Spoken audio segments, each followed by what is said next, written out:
What is going on, everyone, and welcome to r/StoriesAboutKevin, an amazing subreddit where I get to read posts about stupid people, just people that are so dumb you can't quite believe it, and I get to laugh the majority of the time. So yeah, if you're up for that, guys, and you want to laugh alongside me, let's get straight into today's first post. Kevin sells a car for $20. So back in the early 90s, my uncle was walking home at around 2 a.m.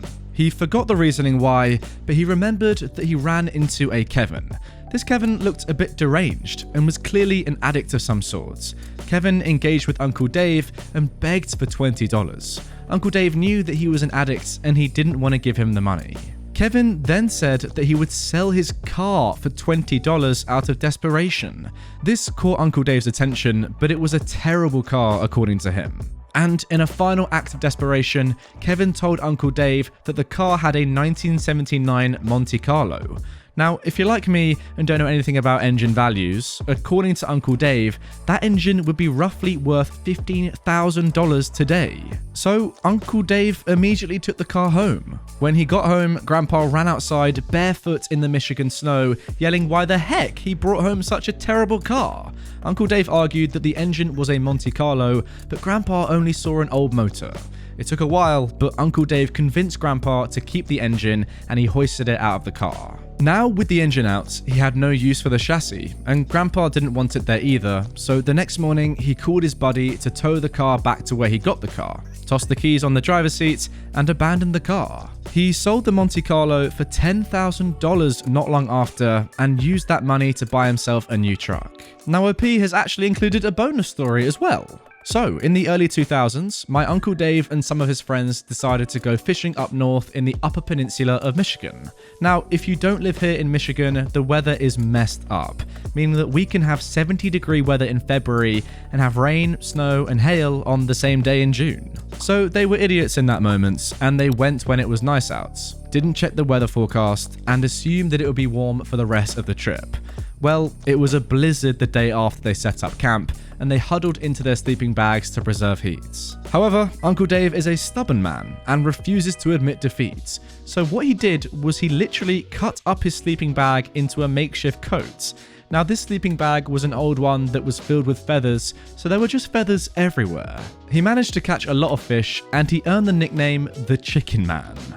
Yeah, I'm not really sure how I feel about this one, guys, to be honest. It sounds to me like your Uncle Dave OP was just taking advantage of this guy who probably is an addict, as you said yourself, and is not really in the best sort of place to be, thinking about cars or money at all. He just wants his fix of whatever drug he's addicted to. It's really sad, actually, that he'd be willing to sell such an expensive thing for just, a little bit of money to fund his drug addiction. But then maybe I guess he just didn't actually know the price of the car. But no, surely anyone would know that a car is worth more than $20.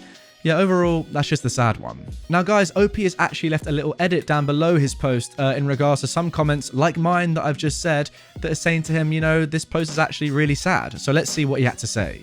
So, I didn't think this originally, but the car could be a stolen car. I do believe that it could have been stolen, but simply put, Uncle Dave was young and stupid and was blinded by money. I personally believe that it wasn't stolen. Yeah, that does make more sense to me. If it was a stolen car, then I guess that makes more sense that this guy, this homeless guy, would be more willing to just, get rid of it for a little buck and then fund his drug addiction that way rather than, having to sell it without papers and all that, yada yada. It's probably really hard. So that does make more sense to me. However, then, OP, you said you personally believe that it wasn't stolen. I think that just shows that Uncle Dave is not the greatest guy, right? He's literally just taking advantage of this guy who, is addicted to drugs and is like, yeah, fine, I'll take your car, in the knowledge that he can make $10,000 out of it. I don't know, I reckon Uncle Dave is not the greatest guy. Just my opinion, guys. Let me know if you agree down below. Now, moving on to our next story, Kevin is going to get rich. I am a financial advisor for a living, and a lot of my business comes from referrals. I did business with a woman in her mid-40s who then sent me her 27-year-old son's contact information as a referral. I should have known I wouldn't be prepared for this when she scoffed and said that Kevin needed some serious help with his finances. I agreed that I'd reach out to him. I figured maybe at the very least he'd do business with me later, or he would give me referrals too. Kevin and I agreed to meet the next week. He said he wasn't able to meet that week because he would be really busy recording songs at the studio. Oh boy, it only got worse from there. When Kevin came into the office, I saw through our glass doors that he looked like he was trying really hard to get the door open. His feet were anchored at the base and he was leaning far back with both hands on the handle. But there was a sign right in front of him to hit the intercom button to ask for entrance. I took Kevin to the building's cafe to get us both some coffee before we started our meeting. He got excited when he saw my Chase Freedom Unlimited card. He asked how I could hook him up with one because he thought that unlimited meant, well, having unlimited funds. I told him that there is no such thing as getting a credit card with unlimited funds, and getting approved for a credit card depended on his credit score. Kevin said though that he could charm his way through the interview to get approved because he's a rising star of a rapper. He was stoked about getting a yacht, designer clothes, a Tesla, etc. soon. I began our meeting by asking about what he does for a living. Kevin tried to say he was an entrepreneur, but I was finally able to get the solid answer of him working as a pizza delivery driver. I asked him what an entrepreneur actually meant to him. Kevin said he is one because he isn't watched while he is driving on the job. Yeah, I'm not sure about that definition Kevin made. Kevin also claimed to make almost $20 an hour without tips. We also live in a state with low COL, so this was impossible. After asking him a few more questions, the exasperated Kevin wrote on my whiteboard that he was working 2 jobs, both as a pizza delivery driver. One paid $8 an hour, the other paid $9 an hour. He added the 2 together to get $17 an hour, emphatically circling his maths. I asked him if his work offered a 401k. Kevin's eyes lit up as he said, "Heck yeah, I'm finna be hella rich." I asked him how much he was contributing. Kevin replied, "Nah, I signed up for 5 401ks. That's what you gotta do to get rich." It turned out that Kevin thought that a 401k was $401,000 that you get in retirement simply by signing up for it. He told me to multiply that figure by 5. Whatever the total amount was his current net worth. I asked Kevin what he felt would happen to social security benefits in the future. He said, "I don't know, it's annoying to wait in line for a new card, but I guess my number stays the same each time." I advised that Kevin should just start by having a checking/savings account and getting into the habit of regularly putting in money he doesn't spend. He told me he already had a checking account. He doesn't trust it though because he thought the bank kept stealing his money. I asked what he meant by that. Kevin pulled up his bank account info on his phone. I saw his checking account balance was minus $346. Kevin insisted that he had $346 to spend today and $296 from yesterday, but his card kept getting declined. Basically, he didn't understand that he was getting charged a $50 overdraft fee by the day. Kevin also pulled out a Visa gift card. He said this credit card was junk because it wouldn't go through either. I asked if he had called the activation number on the sticker. He said he thought that was just a PIN number for the card. Kevin, oh my god. Kevin couldn't understand that his car was in repo status because he couldn't keep up with his $300 per month payments. He said he paid $300 to get his 2019 brand new Chevy Cruze out of the lot. He has it to drive, therefore he owns it, right? No. To end the meeting, I agreed to listen to a snippet of Kevin's rap songs. It definitely was not made in a studio. It actually sounded like he'd pulled up some instrumentals of current rap songs, blasted it through his car stereo, and recorded it all through his phone. He said to watch out for his SoundCloud accounts. It's blowing up. He had a total of 4 followers and 15 to 20 listens per song. Throughout this whole meeting, I could not correct Kevin. Kevin would fight me on every single thing I tried educating him about.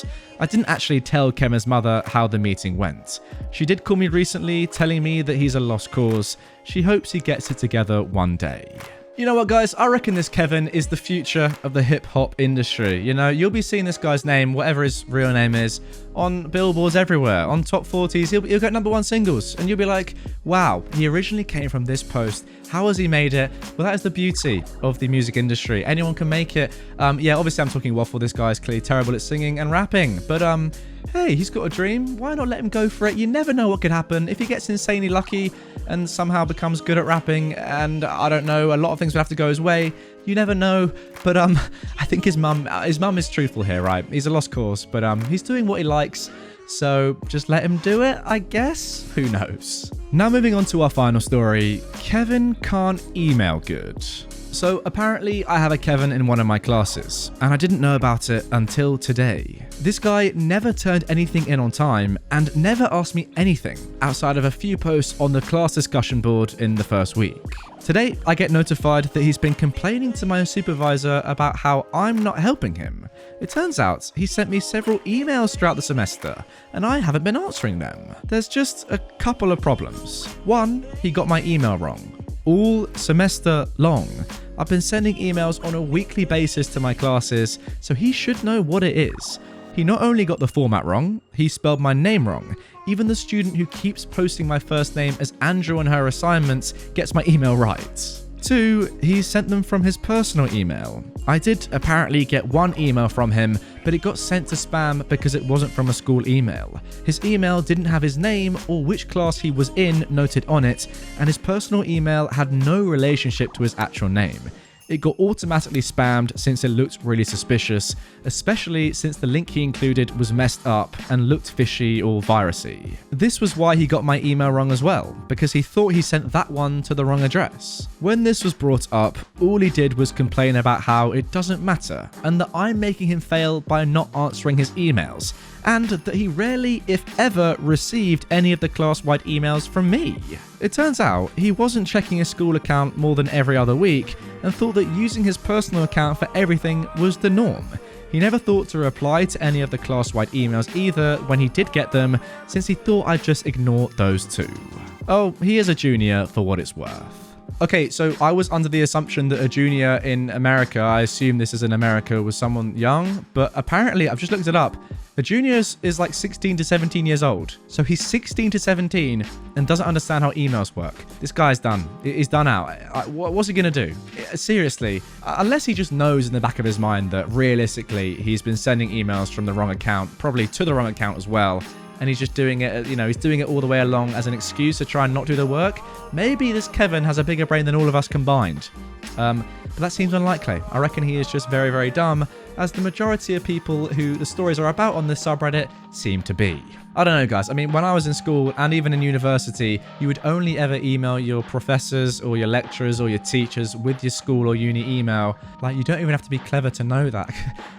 School email is for school. Personal email is for personal. Like, how dumb is this guy, man? You know what? I'm done with this video. Let's just call it there. So, guys, that is going to do it for this video. I hope you have enjoyed it. I'm not going to lie. I'm very happy that I have found this subreddit because some of these stories are just so stupid. But I love reading them, guys, and I hope you enjoy listening to them. If you want more stories about Kevin, I've now created a playlist full of all my stories about Kevin videos. You can check it right here and watch them all. And also, if you are new around here, make sure you are subscribed. We're trying to hit 600k by the end of the year. And if we do hit that, you know what I'm going to do? I'm going to dye my hair, and I'm not going to stop saying it until we hit that milestone. So subscribe over here, and I will see you later today with a brand new upload.